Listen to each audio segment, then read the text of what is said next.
Om Shanti 26 September 2025 प्रातः मुरली बाबा कहउछंती मिठे बच्चे सर्वदा एही स्मृति रे रुह जे आमे श्रीमत आधार रे निजर सत्यजुगी राजधानी स्थापन करूछु। तेबे मन भितरे अपार खुशी रहिब। सर्वदा एही स्मृति रहू जे आमे श्रीमत आधार रे निजर सत्यजुगी राजधानी स्थापन करूछु। तेबे मन भितरे अपार खुशी रहिब। प्रश्न, एही ज्ञान रूपक भोजन केउ पिलामानकर हजम होई परिबो नाही?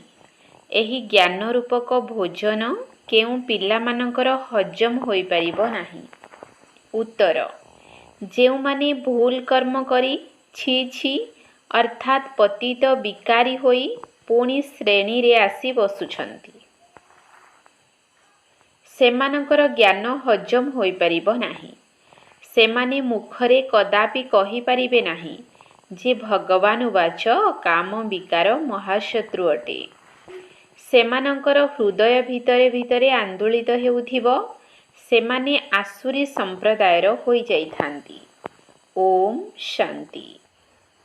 बाबा बसी आत्मिक संतान मानकु बुझाउछंती से केउ पिता अटंती। सेही बाबांकर महिमा तुम पिला मानकु करिबा दरकार।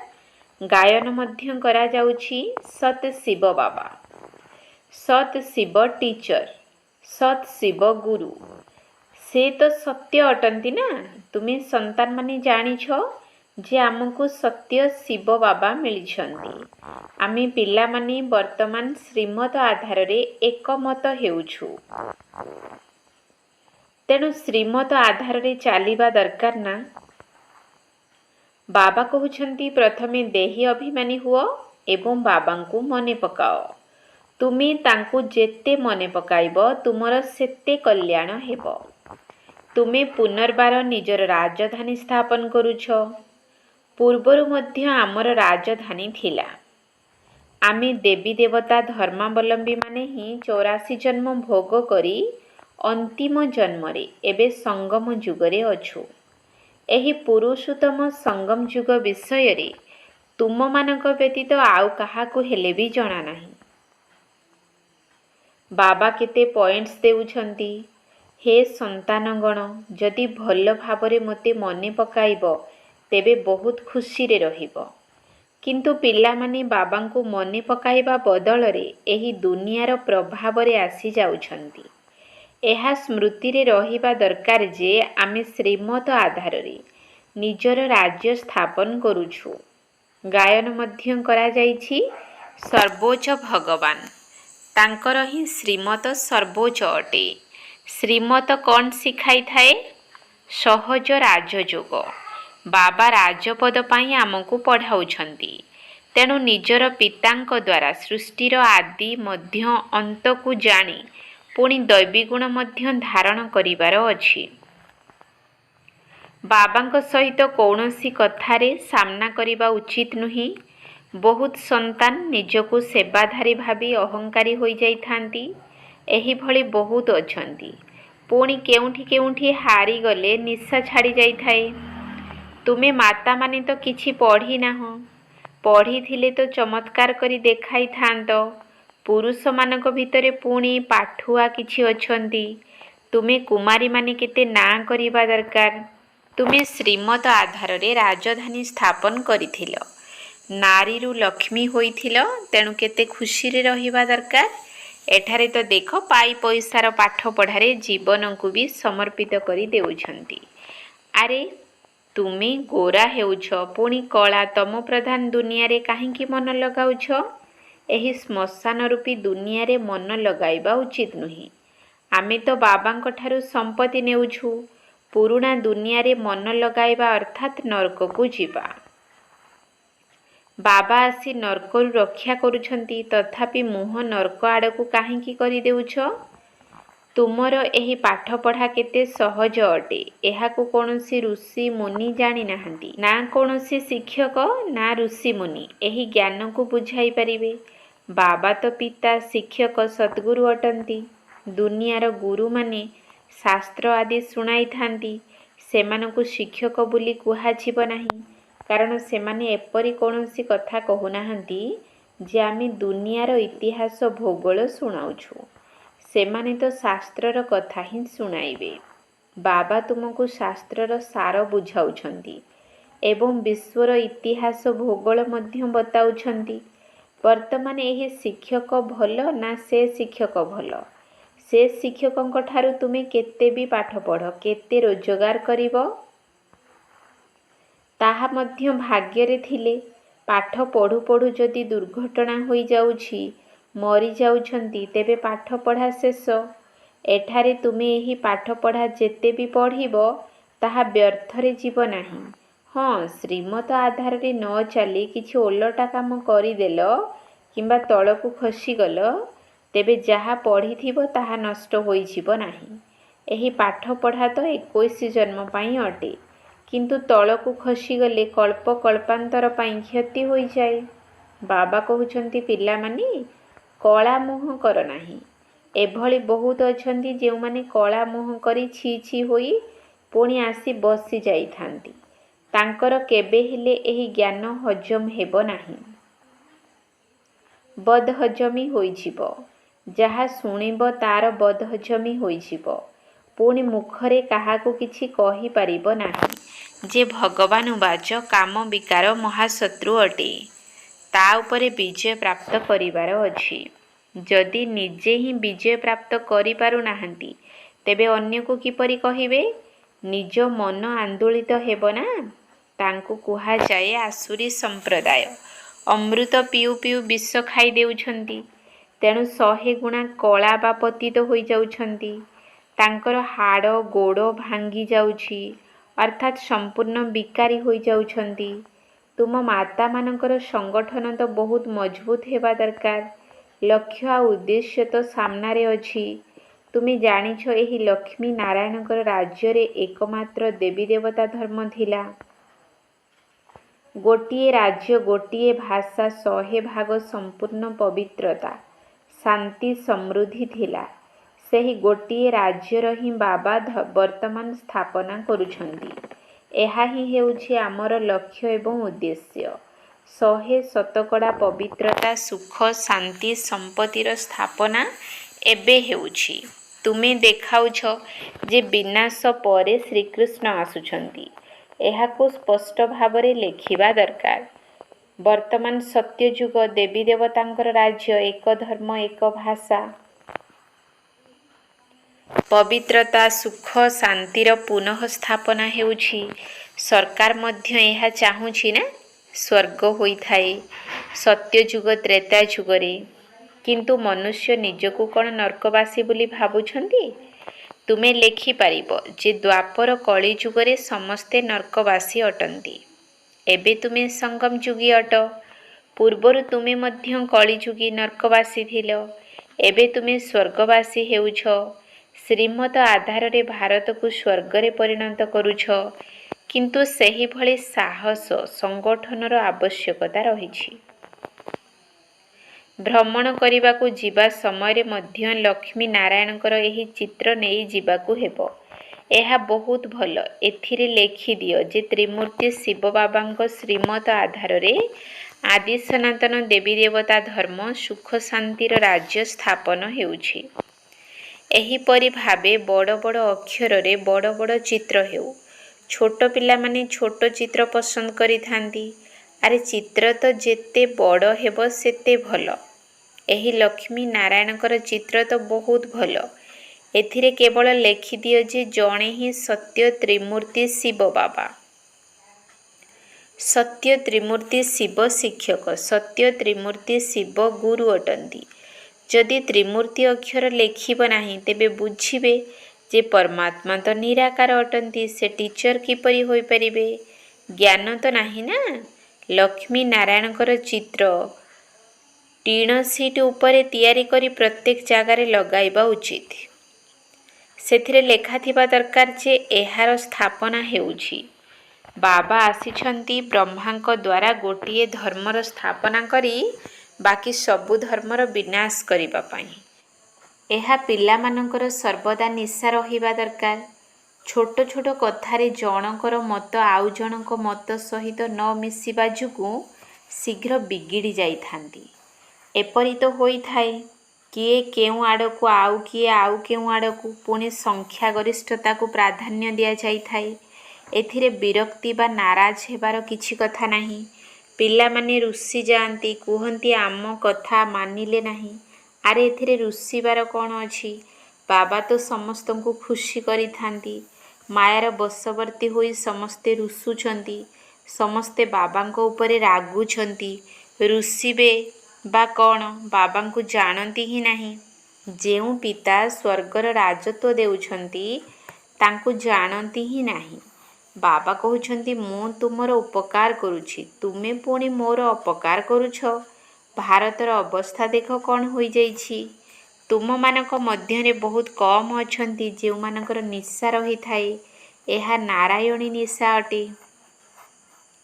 ଏଭଳି କ'ଣ କହିବା ଆବଶ୍ୟକ କି ଆମେ ତ ରାମ ସୀତା ହେବୁ? ତୁମର ଲକ୍ଷ୍ୟ ଏବଂ ଉଦ୍ଦେଶ୍ୟ ହେଲା ନରରୁ ନାରାୟଣ ହେବା। ତୁମେ ପୁଣି ରାମ ସୀତା ହେବାରେ ଖୁସି ହୋଇଯାଉଛ। ସାହସ ଦେଖାଇବାର ଅଛି ନା। ପୁରୁଣା ଦୁନିଆରେ ବିଲକୁଲ ମନ ଲଗାଇବା ଉଚିତ ନୁହେଁ। ଯଦି କାହା ସହିତ ମନ ଲଗାଇଲ ତେବେ ମଲ। ଜନ୍ମ ଜନ୍ମାନ୍ତର ପାଇଁ ଘାଟା ହୋଇଯିବ। ବାବାଙ୍କ ଠାରୁ ତ ସ୍ୱର୍ଗର ସୁଖ ମିଳୁଛି, ତେବେ ଆମେ ନର୍କରେ କାହିଁକି ପଡ଼ିଛୁ? ବାବା କହୁଛନ୍ତି ତୁମେ ଯେତେବେଳେ ସ୍ୱର୍ଗରେ ଥିଲ ସେତେବେଳେ ଆଉ କୌଣସି ଧର୍ମ ନଥିଲା। ଏବେ ଡ୍ରାମା ଅନୁସାରେ ତୁମର ଧର୍ମ ହିଁ ନାହିଁ। କେହି ବି ନିଜକୁ ଦେବତା ଧର୍ମର ଭାବୁନାହାନ୍ତି। ମନୁଷ୍ୟ ହୋଇ ଯଦି ନିଜ ଧର୍ମକୁ ନ ଜାଣିଲେ ତେବେ କ'ଣ କୁହାଯିବ? ହିନ୍ଦୁ ଧର୍ମ ହିନ୍ଦୁ କୌଣସି ଧର୍ମ ନୁହେଁ। କିଏ ସ୍ଥାପନ କରିଛନ୍ତି ଏହା ମଧ୍ୟ ଜାଣିନାହାନ୍ତି। ତୁମ ପିଲାମାନଙ୍କୁ କେତେ ବୁଝାଯାଉଛି? ବାବା କହୁଛନ୍ତି ମୁଁ କାଳର କାଳ ଏବେ ଆସିଛି ସମସ୍ତଙ୍କୁ ଘରକୁ ଫେରାଇ ନେବା ପାଇଁ। ବାକି ଯିଏ ଭଲ ଭାବରେ ପାଠ ପଢ଼ିବେ ସେ ବିଶ୍ୱର ମାଲିକ ହେବେ। ଏବେ ଘରକୁ ଚାଲ, ଏଠାରେ ରହିବା ଯୋଗ୍ୟ ସ୍ଥାନ ନାହିଁ। ଆସୁରୀ ମତରେ ଚାଲି ବହୁତ ଆବର୍ଜନା କରି ଦେଇଛନ୍ତି। ବାବା ତ ଏହିପରି କହିବେ ନା। ତୁମେ ଭାରତବାସୀ ଯିଏକି ବିଶ୍ୱର ମାଲିକ ଥିଲ, ଏବେ କେତେ ଧକ୍କା ଖାଉଛ, ଲଜ୍ଜା ଆସୁନାହିଁ? ତୁମମାନଙ୍କ ମଧ୍ୟରେ କେହି କେହି ଅଛନ୍ତି ଯିଏ ଭଲ ଭାବରେ ବୁଝୁଛନ୍ତି। କ୍ରମାନୁସାରେ ତ ରହିଛନ୍ତି ନା। ବହୁତ ସନ୍ତାନ ତ ନିଦରେ ଶୋଇଯାଉଛନ୍ତି। ସେମାନଙ୍କର ଖୁସିର ପାରଦ ଚଢ଼ୁନାହିଁ। ବାବା ଆମକୁ ପୁଣି ଥରେ ରାଜଧାନୀ ଦେଉଛନ୍ତି। ବାବା କହୁଛନ୍ତି ଏହି ସାଧୁମାନଙ୍କର ମଧ୍ୟ ମୁଁ ଉଦ୍ଧାର କରିଥାଏ। ସେମାନେ ନା ନିଜକୁ ନା ଅନ୍ୟମାନଙ୍କୁ ମୁକ୍ତି ଦେଇପାରିବେ। ସତ୍ୟ ଗୁରୁ ତ ଏକମାତ୍ର ସଦ୍ଗୁରୁ ଅଟନ୍ତି, ଯିଏ ସଙ୍ଗମ ଯୁଗରେ ଆସି ସମସ୍ତଙ୍କର ସଦ୍ଗତି କରୁଛନ୍ତି। ବାବା କହୁଛନ୍ତି ଯେ ମୁଁ ପ୍ରତି କଳ୍ପର ସଙ୍ଗମ ଯୁଗରେ ଆସିଥାଏ, ଯେତେବେଳେ କି ମୋତେ ସମଗ୍ର ବିଶ୍ୱକୁ ପବିତ୍ର କରିବାକୁ ପଡ଼ିଥାଏ। ମନୁଷ୍ୟ ଭାବିଥାନ୍ତି ଯେ ବାବା ସର୍ବଶକ୍ତିମାନ ଅଟନ୍ତି, ସେ କ'ଣ ନ କରିପାରିବେ?